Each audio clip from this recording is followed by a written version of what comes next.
right, welcome back to the Raj and Drew Show for Entrepreneurs. I am Drew Jackson, and I am joined by my great friend, Raj. Raj, how you doing today? I'm doing very well, Drew. Thank you very much. How are you?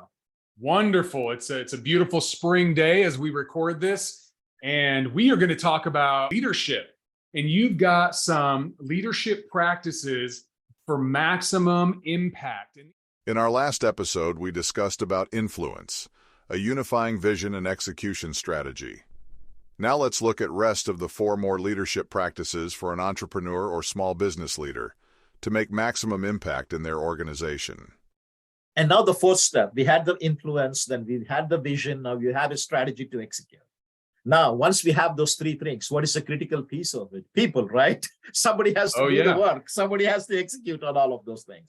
So as entrepreneurs and leaders, especially for small business, it is very, very important to recruit, develop, reward, and retain employees, especially the good ones. So one of the biggest part of it from a recruiting perspective is when you're small, you really need to emphasize the company culture and the freedom to go back and pursue things you want to do. Because when people are there, they don't have the big titles. They don't have the big company comfort zone. Yeah. So you need to offer something. So that is where you go back and talk about the company culture. You talk about how comfortable you are. People can go back and explore different things. Yeah. And then you start working towards helping people to define their roles, work on the definition of it. And a lot of networking is very, very important in recruiting, especially when you are small. Yeah.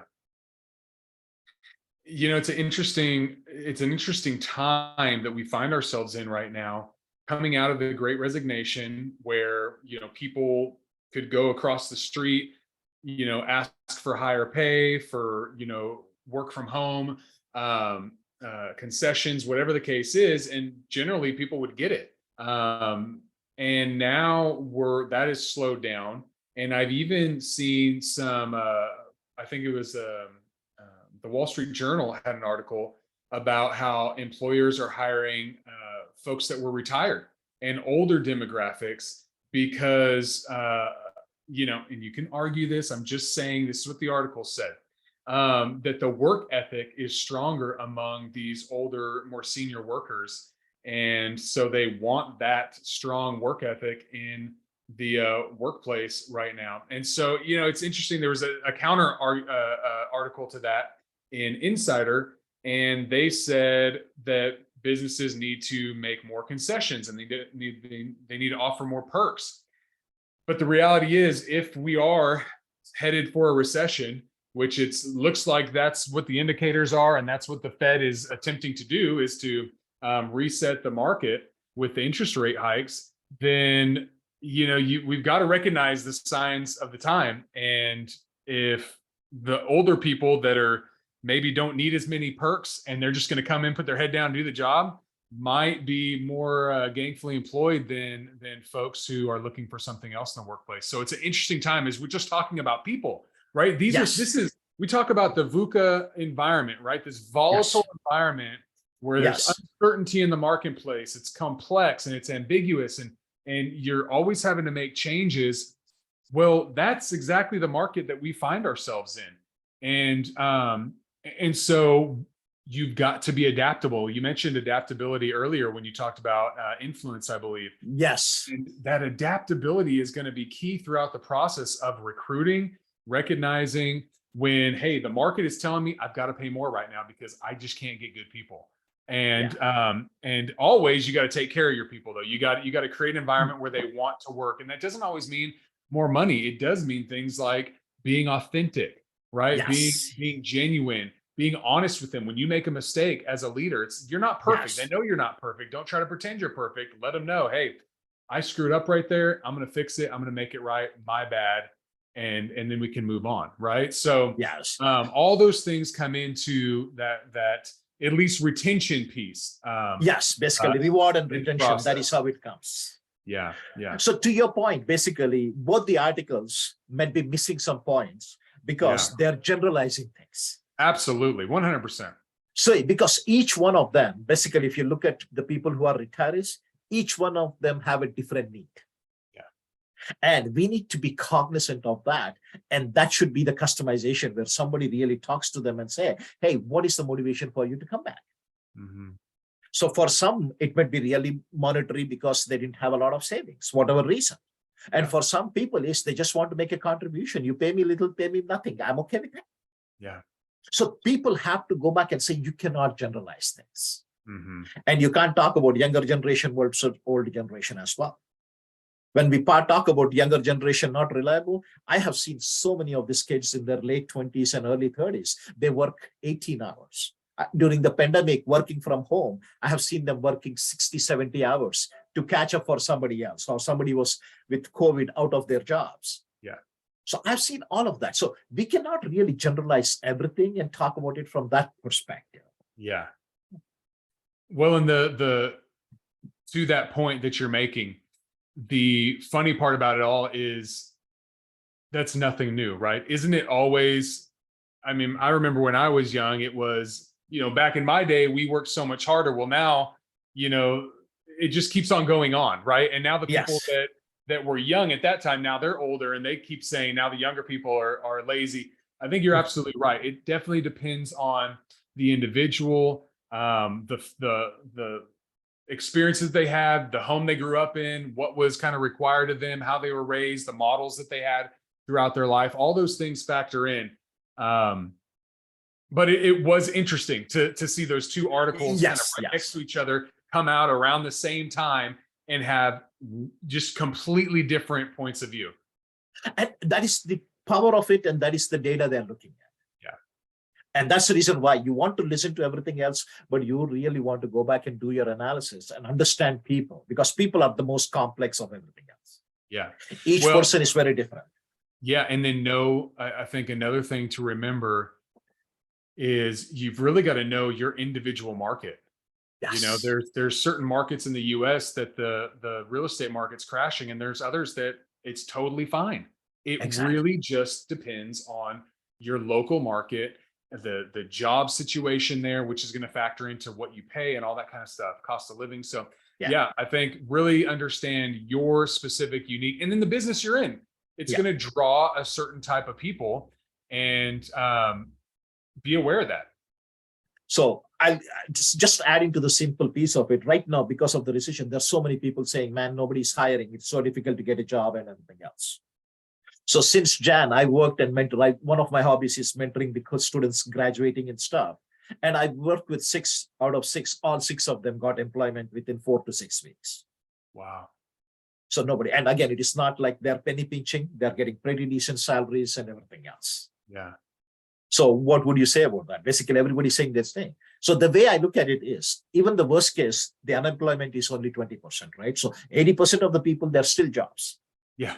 And if you are in the bottom 20%, then you don't deserve a job. Work on yourself, improve your skills, and be in the top 80% to get a job. Yeah. Your name is Raj, and you love everybody listening. And that's why you're giving that tough love talk right there, because it's true. It's absolutely true. Exactly. We are in a marketplace, and you have to make sure that you are marketable, and that comes with a good work ethic and the choices that you made yesterday and last month and last year on how you chose to discipline yourself and work and develop yourself, or how you chose to show up to work. Those all follow you to that next place. And in a crazy good market, you can maybe slide under the radar, but in a tight market, those things are really going to factor in. And plus, for your own integrity, I mean, the people that I believe are listening to our podcast, they are people of integrity, and you want to, for your own self, show up, work hard, and be diligent with what you do, and be a constant learner, so that you can express your full potential. I mean, that's who I believe we're talking to. And so, Anyways, so we'll both get off our soapbox. So first one is recruiting. The second is developing them. Basically, give them opportunities for training and development. Because if you look at a lot of people, they pay attention to that. And set some clear expectations is what is expected of them. And the small people can really attract people based on their innovation and creativity. Because people love to go back and come up with something new, something different. And all of this when it is combined, it has more opportunities for them. If the company is growing, they have an opportunity to grow with the company, and that's a big advantage. Yeah. And the third piece is rewarding. One thing I tell a lot of companies, they try to go back and penny pinch, but I said always offer competitive compensation. If you are not doing that, you cannot attract the right person. So check your market, check your place, and make sure that you're paying what is a fair wage, because everything starts with that. Then, Drew, you were talking about is non-monetary incentives like rewards and recognition, appreciation. A lot of those things go back and help. And what you're seeing now in a lot of the younger generation is basically going back and saving. How is it aligned? What is the cause? What is the purpose of the organization? Yeah. Are we going back and being socially responsible? Are we going back and doing something for the communities we are working with? Now, those kind of things are playing a much bigger role in retaining employees as well right now. Yeah. And the fourth one is the retention piece of it, is fostering a positive work environment. Basically, give them an opportunity to go back and speak, listen to them, really understand what their concerns are, and trying to eliminate that. And the fourth and most important is building a strong company culture, bringing out the best. Yeah. That's great. That's great. So that was step number 4. So are we on to step number 5? Yes.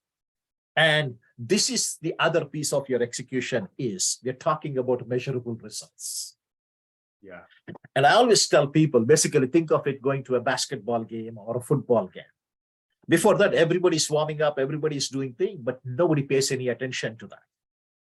But as soon as the whistle blows and the time starts, boom, basically the match, the number of baskets, the fouls, the referees, everything is into action. And in a company, that is what happens. As soon as you go back and put measurable results, then people will start focusing on that. Like one of the biggest things I learned from my GE days and Jack Welch is what gets measured gets done. And that was big for there. So we need to make sure we set up clear and specific goals for everybody. And they have to be prioritized. They have to be measurable. And once you do that, make sure you have good tracking systems so that you can measure those things. And whatever frequency, depending on whatever the process is, whatever the metric is, you always want to review and start analyzing results, especially in a VUCA environment, because things are changing so dynamically. I would say whatever metrics you have put, measure at least minimum on a monthly basis. Yeah. And based on the information, based on what you're getting from the market and what is happening, you want to go back and take some actions and adjust your strategies. And the other big piece of it, be transparent and go back and communicate and share the results. Everybody needs to know how they are doing. The organization needs to know how the organization is doing. And then complete the feedback loop with basically learning from the lessons, learning from the results. Yeah. So that is one of the things the measurement results become very, very important is you can make constant changes as required so that we still on our path to go accomplishing our goals and meeting our vision. Yeah. So most of the organizations spend maybe only on sales number or revenue number, but that is not enough. You need to go back and do it in a much more detailed so that everybody else also understands that. Yeah. You know, it's all about results. I remember with a good friend of mine, he's a few years older than me. We worked in an organization together, and he was turning 30 years old. And I'll never forget, I said, man, that's exciting. You're turning 30. I don't know. I was 25, 26 at the time. I said, you're turning 30 years old. Isn't that crazy? And he said, it's kind of scary, man. I said, why is that? He said, because up until this point, it's been all about your potential. You have so much potential. We see so much potential in you. He said, now I'm 30. I have to deliver, right? He said, it's not enough to just have potential. Now I have to deliver on that potential. And so, you know, it's the same thing is true with your business. You know, it's all fine and dandy that you got a great idea, that you've got so much potential as a company.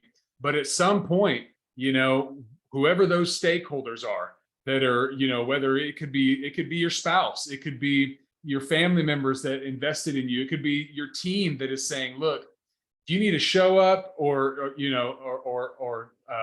shut down, right? Because I'm banking on this. And if we can't turn the corner then and get the result that we're looking for, I'm gonna have to go find employment elsewhere because I can't pay my rent on a dream, right? Exactly. We've got good results from this organization. So Yes. so I love that story, and I think it applies to business too. You gotta at some point you gotta move beyond potential.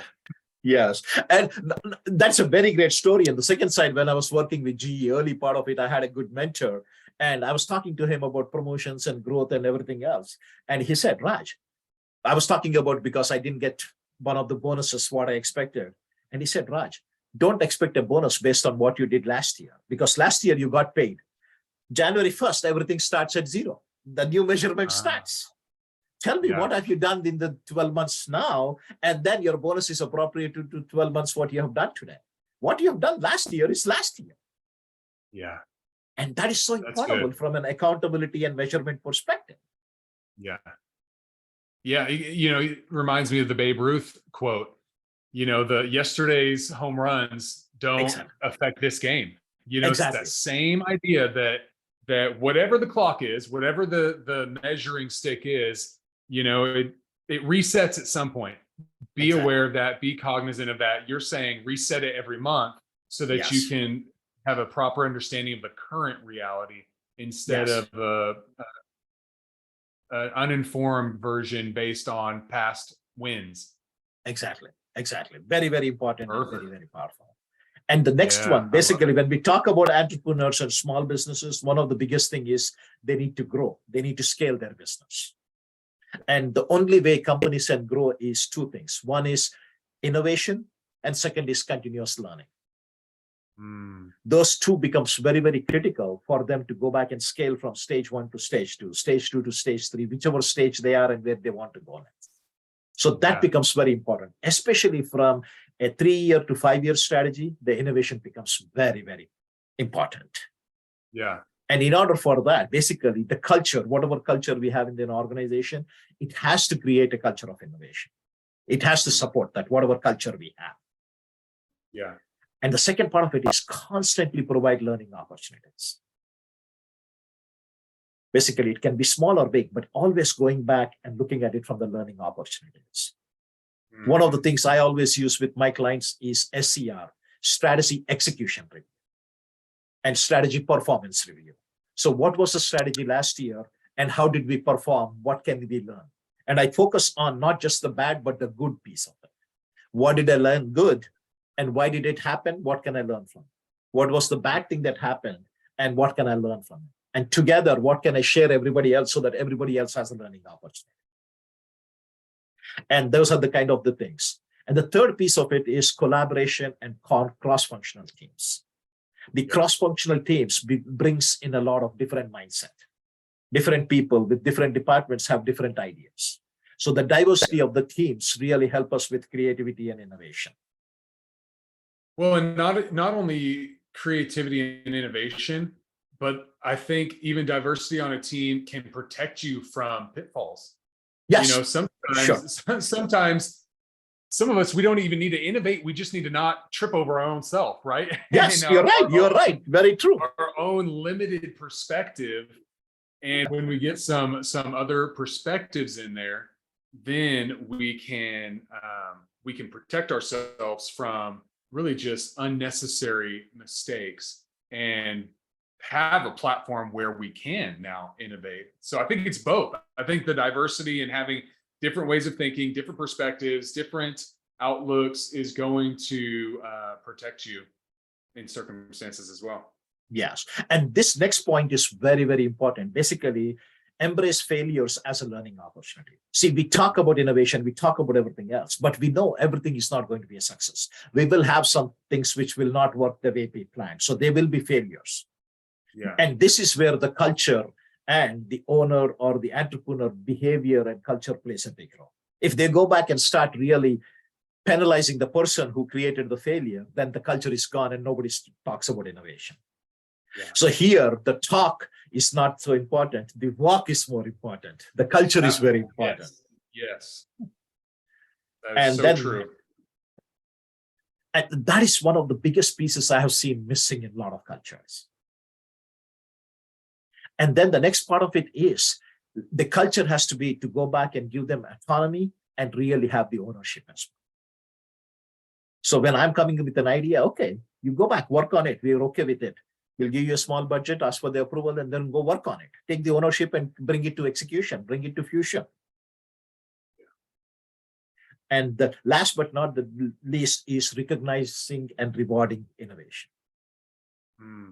We have to go back and appreciate people. And people think it is always going to be monetary, but no.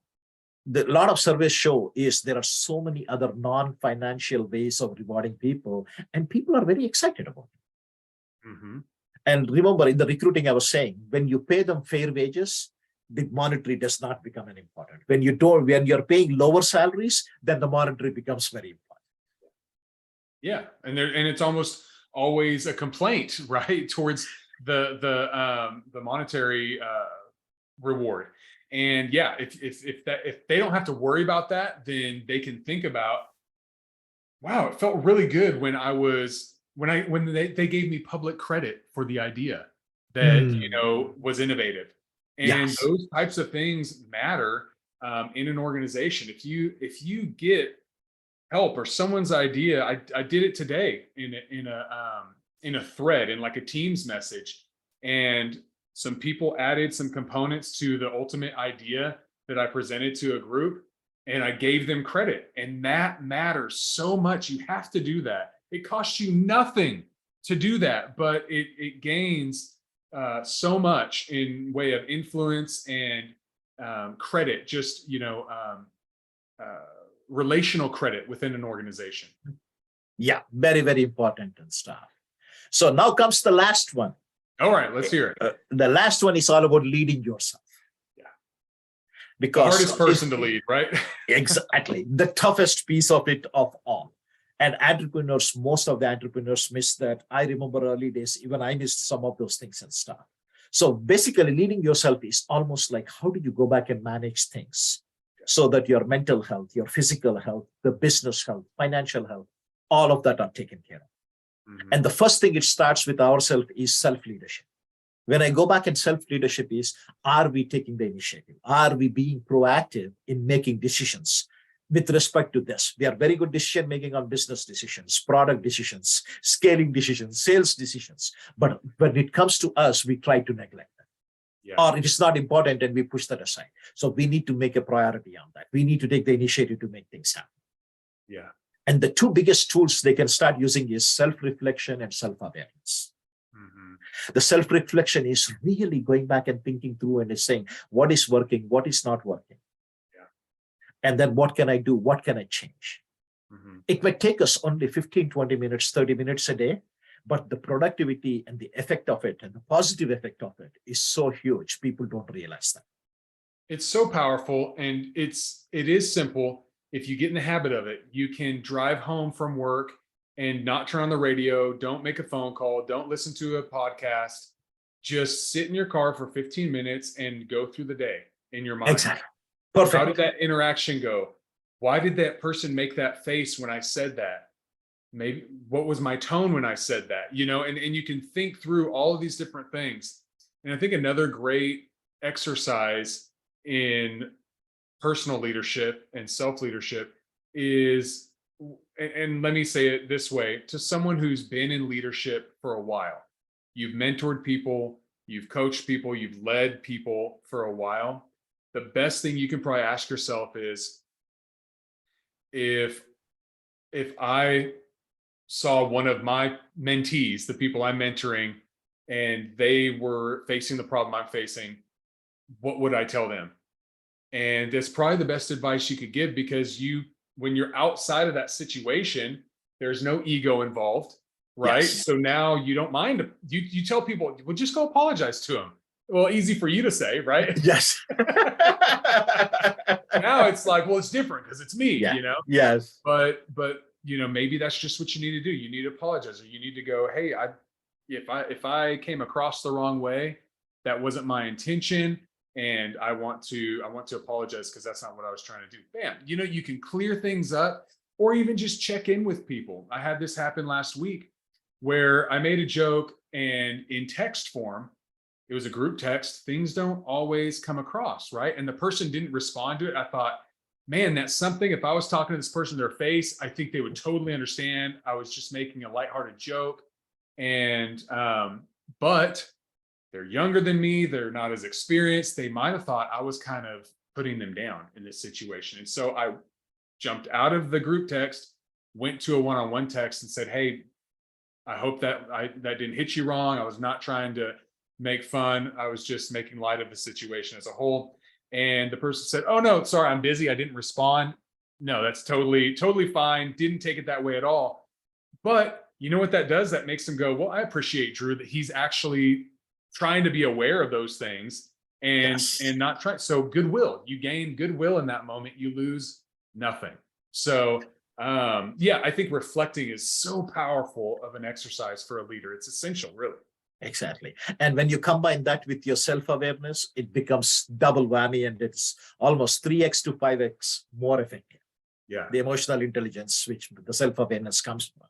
Mm-hmm. And the third piece of it, continuously learning. Yeah. Because we know that basically one of the biggest thing I talk about entrepreneur's life is learn, unlearn, and relearn.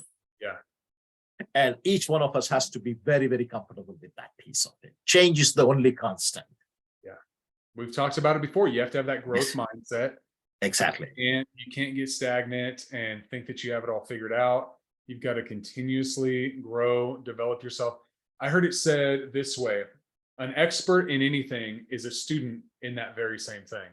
Oh, and yes. I love that because it's so true. When I think about, someone who's been named a leadership guru and someone that has mentored both of us, John Maxwell, he is a constant student. Whenever you talk to him, whenever you hear him share about what he's doing, it's about all the books he's reading on leadership from people that are half his age with half his experience.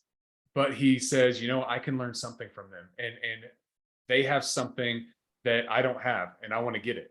And That mindset, that's a true expert in whatever that thing is. And so it's funny. It's just an interesting dynamic, but it's so true.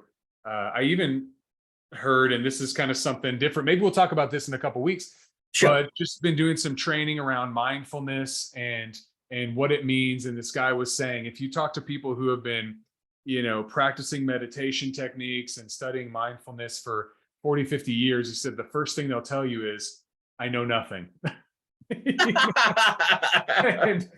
But I'll tell you what I have learned, but they understand at that point, which is kind of like, just as you grow and develop and you get into anything. For me, leadership, the more I get into leadership, the more I realize that I know nothing about the topic. And I share this little bit, but when you look at the vast understanding of it, we know so little. And so we've got to be constant learners. That's such a good point. Yes. And again, when we talked about recruitment, you said old versus the two articles, right? Yeah. This is the difference I'm making. Like people like John Maxwell, they will never stop learning. Yeah. And they will be an asset to wherever they are and whatever organization they work with. Yeah. And in the 70s and continuing to push himself and learn and try new things. Exactly. And the next one is all about delegation and priority management. I am not saying time management. I always say priority management. Yes. Because you need to manage your priorities. And when small businesses say, I don't have anybody to delegate, then bring in a part-time employee, bring in a virtual assistant. There are so many creative ways of doing it because you need to take some time to go back and look at it. Mm-hmm. Because the next one is self-care and well-being, basically exercising, eating right. A lot of those things come under the self-care and well-being.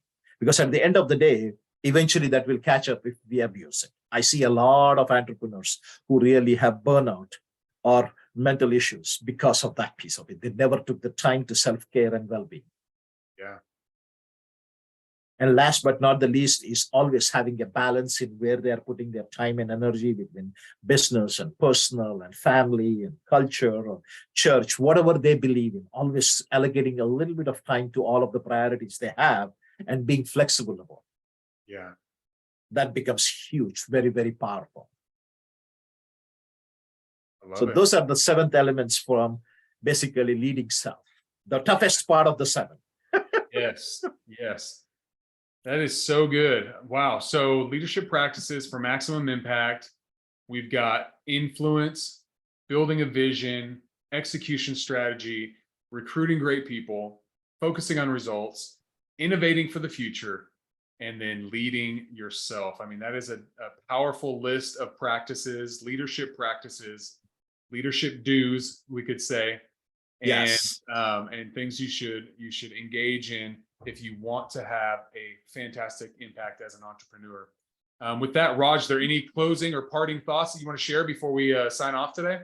I think we gave them enough. It feels like a mouthful with so much of information and stuff. I would recommend people going back, and if they are struggling with any aspect of it, just go back and double or listen it a couple of times, because there's so much of information that has been shared. Or just send us connect with us on LinkedIn, or set up some time, send us an email, and we are more than welcome to go back and work with them. Yes, and we have had you. I know I've had some folks reach out to me on LinkedIn and connect and share how much they're enjoying the podcast. Please do that. We'd love to connect with you. And yes, send your questions in. Maybe we will build an episode around those topics as they come in. And so we want to make sure we're serving you and adding value to you. And let us know how we can do that best. So with that, thank you so much for listening to the Raj and Drew Show for Entrepreneurs. We hope you found this helpful, and we'll connect with you, and we will see you on the next episode. Best wishes until then.